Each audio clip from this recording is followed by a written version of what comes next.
Better life కోసం ఆశపడి విదేశాల్లో స్థిరపడాలనుకోవడం తప్పు కాదు. అవసరానికి సరిపడా సంపాదనతో సొంత ఊర్లోనే ఉండిపోవాలనుకోవడం కూడా తప్పు కాదు. అల్టిమేట్గా ఎవరిష్టం వాళ్ళది, ఎవరి కంఫర్ట్ వాళ్ళది. కానీ ఈ మధ్యన వస్తున్న సినిమాలలో మాత్రం ఎన్ఆర్ఐలని స్వార్థపరుల్లా చూపించడం ఒక ఫార్ములాగా మారిపోయింది. అండ్ సాడ్లీ ఈ మైండ్ సెట్ని జనాల మీద రుద్దడంలో కొంతమంది ఫిల్మ్ మేకర్స్ సక్సెస్ అయ్యారు కూడా. సో ఇదొక సక్సెస్ఫుల్ ఫార్ములాలా మారిపోయింది కాబట్టి మన ధనుష్ కూడా ఈ ఫార్ములాని వాడుకున్నారు. కావాల్సిన దానికంటే ఎక్కువ మెలో డ్రామానే జోడించి ఈ ఇడ్లీ కొట్టు అనే సినిమాని తీశారు. జనరల్గా మూవీస్లలో విలన్స్ బాగా డబ్బు, హోదా, పరపతి ఉన్నవాళ్ళన్నట్టే చూపిస్తుంటారు.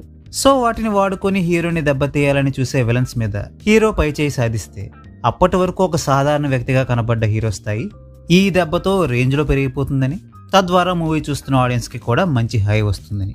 బట్ ఈ ఫార్ములాకి న్యాయం చేసే విధంగా బలమైన కథా కథనాలు లేకుండా మూవీని తీస్తే మాత్రం ఏ ఫార్ములానైతే క్యాష్ చేసుకుందామని ట్రై చేశారో ఆ ఫార్ములానే ఆ మూవీని ముంచేస్తుంది. మరేంటైతే ఈ ఇడ్లీ కొట్టు కూడా అలానే మునిగిపోయిందంటావా అంటే నా దృష్టిలో అయితే దాదాపుగా ఈ ఇడ్లీ కొట్టు పరిస్థితి కూడా అదే. హోటల్ మేనేజ్మెంట్ చదువుకున్న హీరో బెటర్ లైఫ్ కోసం బ్యాంకాక్ వెళ్తాడు. అక్కడ తనకు మంచి ఉద్యోగం దొరుకుతుంది. తన వల్ల తను పనిచేస్తున్న కంపెనీకి లాభాలు కూడా వస్తాయి. ఇదంతా చాలదన్నట్టు తన యజమాని కూతురుతో ప్రేమలో పడతాడు. ఆ ప్రేమ పెళ్లిపేటల వరకు కూడా వెళ్తుంది. కానీ మన హీరో మాత్రం ఏదో తెలియని వెలితిని ఫీల్ అవుతూ ఉంటాడు. కరెక్ట్గా అదే టైంలో తన తండ్రి చనిపోయాడని తెలిసి మన హీరో సొంత ఊరికి తిరిగి వస్తాడు. కొన్ని అనుకోని కారణాల వల్ల తన సొంత ఊర్లోనే ఉండిపోతాడు.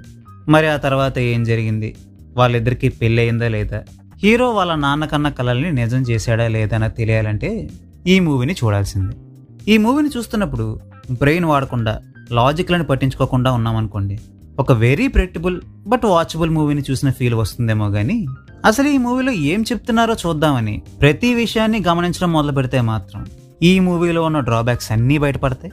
ఇదేం ఐడియాలజీ రా బాబు అని కూడా అనిపిస్తుంది. స్టార్టింగ్లో చెప్పినట్టు సొంత ఊర్లోనే ఉండిపోవడం లేదా బెటర్ లైఫ్ కోసం వేరే ఊర్లో స్థిరపడాలనుకోవడం ఏదీ తప్పు కాదు. కానీ ఈ మూవీలో మాత్రం నిత్యా మేనన్ క్యారెక్టర్తో సహా ఊర్లో ఉన్న వాళ్ళందరూ హీరోని ఏదో తప్పు చేసిన వాళ్ళనే చూస్తుంటారు. హీరో ఆ ఊర్లోనే ఉండిపోయి ఇడ్లీలు టేస్ట్గా వండాకనే ఆ ఊర్లో ఉన్న వాళ్ళందరూ హీరోని ఒక మనిషిగా చూడడం మొదలు పెడతారు. అంటే ఇక్కడ వాళ్ళు విలువనిస్తుంది ఒక మనిషికా లేదా ఆ మనిషి చేసే ఇడ్లీలకా? ఇప్పుడు వాళ్ళది జెన్యున్ లవ్ అండ్ ఎఫెక్షన్ అనుకోవాలా, లేదా ఎంత రుచిగా ఇడ్లీలు చేసే మనిషి మనతోనే ఉండాలనే స్వార్థం అనుకోవాలా? దేన్నైతే ఈ మూవీలో కోర్ ఎమోషన్లా చూపించారో దాంట్లోనే ఎంత డొల్లతనం ఉంటే ఇంకా ఎమోషన్ మీదనే నడిచే మూవీ ఎక్కడం కొంచెం కష్టమే కదా. ఇక అరుణ్ విజయ్ క్యారెక్టర్ బిహేవియర్ కూడా ఆల్మోస్ట్ ఒక సైకోపాత్ మాదిరిలానే ఉంటుంది ఈ మూవీలో. ఫర్ ఎగ్జాంపుల్, ఇప్పుడు నీకు ఒకడంటే ఈర్ష్యా ద్వేషం ఉన్నప్పుడు వాడంతట వాడే నీకు దూరంగా వెళ్ళిపోతే పీడ విరగడైపోయిందని పార్టీ చేసుకోవాలి. కానీ వాడున్న చోటుకే వెళ్ళి వాడిని ఊరుకూరుకునే కిలికిన ప్రతిసారి వాడి చేతిలో ఓడిపోతూ అందరి చేత చీ కొట్టించుకునే రేంజ్కి పడిపోవడం బుర్రా బుద్ధి ఉన్నవాడు చేసే పనేనా? ఈ రేంజ్ మెంటల్ ఉన్నవాడు క్లైమాక్స్లో చాలా సింపుల్గా వాడు ఇంతకాలం చేసిందంతా తప్పని రియలైజ్ కావడం నాకైతే చాలా హాస్యాస్పదంగా అనిపించింది. యాక్టర్స్ చాలా బాగా పెర్ఫామ్ చేశారు.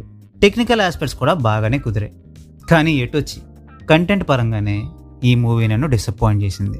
సో ఫైనల్గా నేను ఈ మూవీని రికమెండ్ చేస్తానా అంటే ఇందాక చెప్పినట్టు బుర్ర పెట్టకుండా ఎటువంటి ఎక్స్పెక్టేషన్స్ లేకుండా చూస్తే ఈ మూవీ బాగానే గడిచిపోతుందేమో కానీ బుర్ర పెట్టి చూస్తే మాత్రం ఈ మూవీ ఎక్కడం చాలా కష్టం.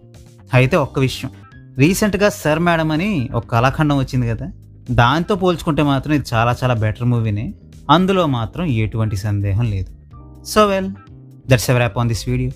ఈ వీడియో మీకు నచ్చితే వీడియోని లైక్ చేయండి. మరిన్ని వీడియోస్ కోసం ఛానల్కి సబ్స్క్రైబ్ చేసుకోండి. We will meet you next video. Thanks for watching.